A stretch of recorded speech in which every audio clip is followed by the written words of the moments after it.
तो दोस्तों स्वागत है आपका हमारे YouTube channel full study with Joy में। आज हम पढ़ेंगे हिंदी के बहुत इंपॉर्टेंट टॉपिक संज्ञा के बारे में। बहुत सारे उदाहरण दिया जाता है एग्जाम में, इसमें पूछा जाता है कि कौन सा संज्ञा का किस प्रकार, संज्ञा कुछ प्रकार होते हैं जो आप देख रहे हैं, उसी से क्वेश्चन होते हैं। कोई संज्ञा दे देगा, पूछा जाएगा ये किस प्रकार का संज्ञा है, तो लोग कन्फ्यूज जाते हैं। तो उसी को दूर करने के लिए, कन्फ्यूजन को आज हम पढ़ेंगे संज्ञा के बारे में। तो सबसे पहले पढ़ते हैं संज्ञा की परिभाषा क्या होती है। तो संज्ञा को इंग्लिश में नाउन कहते हैं और संज्ञा को परिभाषा के रूप में यह बताया गया है कि शब्द के जिस रूप से किसी व्यक्ति, वस्तु, स्थान का अथवा भाव का बोध होता है उसे संज्ञा कहते हैं। संज्ञा का परिभाषा जानते हैं, संज्ञा किसी चीज़ के नाम को संज्ञा कहते हैं। ठीक, इसको बढ़िया से पढ़ेंगे कि हमारे आसपास तथा समाज में सभी जीवित निर्जीव चीज़ों में कुछ न कुछ नाम है, उसकी कुछ अवस्थाएं हैं, उन भाव हैं। इन्हीं वस्तुओं को, प्राणियों, स्थान, भाव इत्यादि के नाम को संज्ञा कहते हैं। जैसे इमली खट्टी है, दादाजी सोफे पर बैठे हैं, राम गाना गा रहा है, बच्चे विद्यालय में पौधे लगा रहे हैं। उपयुक्त वाक्यों में दादाजी, बच्चे, राम, प्राणी, इमली, सोफा, पौधे, वस्तु, विद्यालय, स्थान व गाना, खट्टी एक भाव है जिसको प्रदर्शित करते हैं, ये सभी संज्ञा हैं। ठीक, अब बात करते हैं संज्ञा प्रकार। तो आपको सबसे पहले याद करना है संज्ञा कितने प्रकार की होती हैं। कुछ एग्जाम में ये पूछ जाते हैं, अभी मुँह ज़बानी कोई भी आपसे पूछ सकता है, तो ये चीज़ आपको याद रखना है। संज्ञा 5 प्रकार की होती है। हिंदी में संज्ञा 5 प्रकार की नॉर्मली होती हैं। यहाँ पे देखिए, इसमें दिया गया कितने संज्ञा के भेद हैं। तो संज्ञा के भेद में पहला है जातिवाचक संज्ञा, जिसको इंग्लिश में कॉमन नाउन कहते हैं। व्यक्तिवाचक संज्ञा, जिसको प्रॉपर नाउन कहते हैं। भाववाचक संज्ञा एब्स्ट्रैक्ट नाउन कहते हैं, और समुदायवाचक को कलेक्टिव नाउन, और द्रव्यवाचक संज्ञा को मटेरियल नाउन कहते हैं। अब इसका परिभाषा हम जानेंगे कि जातिवाचक संज्ञा कॉमन नाउन। कॉमन नाउन मतलब ये शब्द के जिस रूप से किसी प्राणी, वस्तु अथवा स्थान की पूरी जाति का बोध हो, यानी कि पूरा मतलब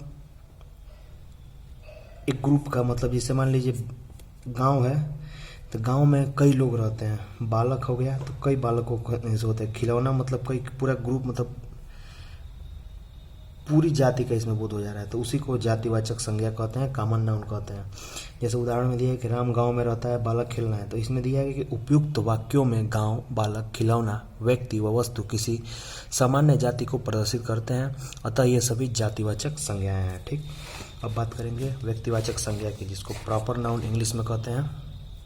इसका परिभाषा है कि शब्द के जिस रूप से किसी विशेष व्यक्ति, वस्तु या स्थान का बोध होता है उसे व्यक्तिवाचक संज्ञा कहते हैं।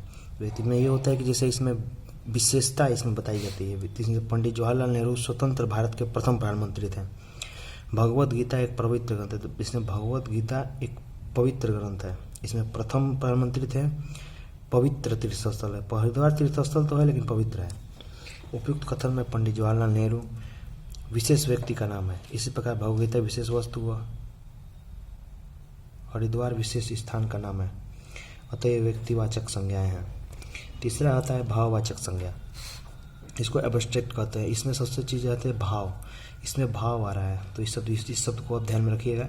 शब्द के जिस रूप से प्राणियों, वस्तुओं, स्थानों के गुण, दोष, कार्य, भाव, दशा व स्वभाव आदि का बोध होता है उसे भाववाचक संज्ञा कहते हैं। तो भाववाचक संज्ञा के बारे में सब पता है, जब किसी वस्तु का नाम में चाहे कुछ चीज़ में भाव आए वहाँ पर भाववाचक संज्ञा होता है।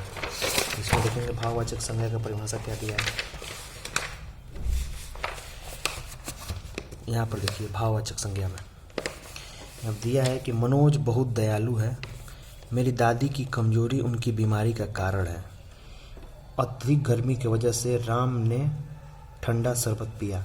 तो उपयुक्त बात में जो ये दयालु शब्द है, कमजोरी जो शब्द है, और बीमारी, ठीक, गर्मी अनुभव किया जा रहा था, ये सभी भाववाचक संज्ञाएं हैं। तो इसमें देखिए ये गर्मी का भाव, बीमारी, कमजोरी, दयालुता, ये सारे भाव हैं या फिर कोई स्थिति है, तो इनको भाववाचक संज्ञा कहते हैं। ठीक, इसमें मनोज भी एक संज्ञा ही है। वो कौन सा संज्ञा है आप कमेंट करके बताइएगा, मनोज इसमें कौन सा संज्ञा है। अब चौथा है समुदायवाचक संज्ञा, कलेक्टिव नाउन। इसमें इसका परिभाषा ये है कि जिस संज्ञा शब्द से किसी समूह का बोध होता है उसे समुदायवाचक संज्ञा कहते हैं। इसमें डायरेक्ट समूह का उसमें बोध होगा। इसमें होता है कि भारत की थल सेना बहुत बड़ी है, अधिकांश जानवर झुंड में रहते हैं, राम कल लकड़ियों के 2 गट्ठर लाया था। उपयुक्त वाक्य में थल सेना, झुंड, ये जो झुंड है ये थल सेना और ये गट्ठर समूह को बता रहे हैं, तो इसलिए समूहवाचक संज्ञा इसको कहा जाता है, समुदायवाचक संज्ञा कहा जाता है। ठीक, ये हमेशा समूह को बताएगा। अब बात करते हैं 5वां द्रव्यवाचक की।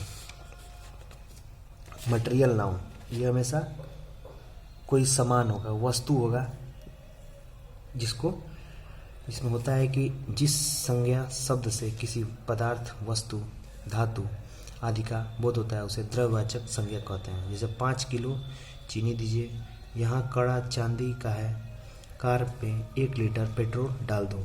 उपयुक्त वाक्यों में चीनी, चांदी और पेट्रोल पदार्थ का द्रव्य का बोध करा रहे हैं, अतः ये सभी द्रव्यवाचक संज्ञाएं हैं। इन सबको नापा जा सकता है, जैसे पेट्रोल को नापा जाता है, चांदी को तोला जाता है और चीनी को भी तोला जाता है। ये भी इसका इस तरह आप इसको याद कर सकते हैं, इसको सोच सकते हैं कि ये द्रव्यवाचक है कि नहीं। तो ये 5 प्रकार की नाउन थे, संज्ञा 5 प्रकार के थे। अब इसमें होता है कि भाववाचक संज्ञा बनाया जाता है, जो अक्सर एग्जाम में पूछा जाता है कि इसका भाववाचक क्या होगा। तो इसे नाम होता है तो जातिवाचक संज्ञा होती है, जो उस जातिवाचक संज्ञा से भी बनाया जाता है, सर्वनाम से भी बनाया जाता है, विशेषण से बनाया जाता है, क्रिया से बनाया जाता है, अव्यय से बनाया जाता है। तो इसमें पहला बच्चा पढ़ा जाएगा कि जातिवाचक शब्दों से भाववाचक संज्ञा बनाना। तो इसमें जातिवाचक संज्ञा कुछ दी गई है यहाँ पर, और इसमें उसके भाववाचक करके गए थे। बहुत आसान है, आप इसको उसी तरह बना सकते हैं, लेकिन इसको आप पढ़ लीजिए। प्रभु का प्रभुता, जैसे ये गुण है ना कि जो प्रभुता बताया जाता है, भाई होता है, लेकिन भाई का अगर भाववाचक संज्ञा बनाएंगे जातिवाचक संज्ञा से तो भाईचारा। कवि का कवित्व, वकील का वकालत, तो इसी प्रकार का है। आप इसको स्क्रीनशॉट ले सकते हैं, ठीक से कर दे रहे हैं इसको पूरी तरह से।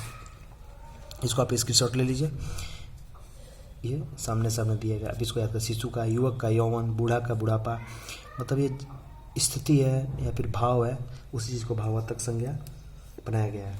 अब इसमें सर्वनाम से भी बनता है, विशेषण से भी बनता है, क्रिया से भी बनता है, अवयव से भी बनता है। तो यहाँ पर इसको आप इस तरह नोट कर सकते हैं। देखिए, आप स्क्रीनशॉट ले सकते हैं, वीडियो बहुत लंबा हो जाएगा। ये चीज़ें PDF टाइप का है, इसको आप स्क्रीनशॉट ले लीजिए। ये चीज़ें बनाई गई हैं। जैसे इसमें देखिए, दूर का दूरी, नीच का नीचता, मधुर। अब ये सब शब्द हैं, अव्यय शब्द होता है ये।